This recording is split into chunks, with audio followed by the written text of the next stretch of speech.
dibekali mengenai berpikir kritis, salah satu aspek yang penting adalah kesadaran politik dan demokrasi.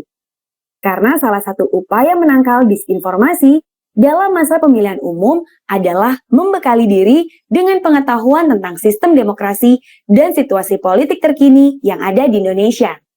Sistem demokrasi di Indonesia adalah di mana kekuasaan ada di tangan rakyat yang terdapat beberapa komponen yang perlu ada, yaitu adanya sistem untuk memilih dan mengganti pemerintahan melalui proses yang adil dan bebas.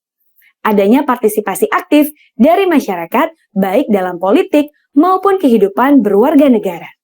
Adanya perlindungan hak asasi manusia, adanya aturan hukum yang mengatur hidup demokrasi. Kondisi demokrasi juga ditandai dengan beberapa ciri ya, yaitu pemerintahan yang dipilih langsung melalui pemilu, pemisahan kekuasaan dan adanya parlemen. Teman-teman juga harus tahu nih, ada 3 arsitektur sistem politik Indonesia. Pertama, eksekutif, yaitu lembaga yang diberi kekuasaan untuk melaksanakan undang-undang.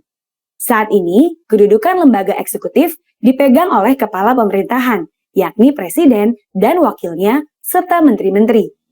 Yang kedua ada lembaga yang melaksanakan undang-undang. Lembaga legislatif ini adalah lembaga yang bertugas untuk membuat atau merumuskan undang-undang yang diperlukan negara.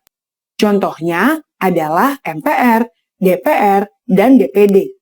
Ketiga ada yudikatif.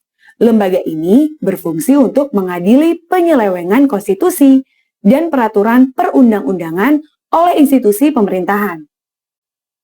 3 arsitektur ini menganut sistem presidensialisme dan multipartisme ya, di mana pemegang kekuasaan eksekutif adalah presiden.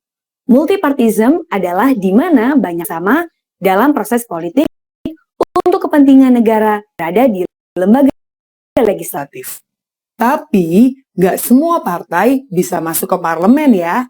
Ada yang namanya parliamentary threshold, atau ambang batas parlemen, yaitu 4%.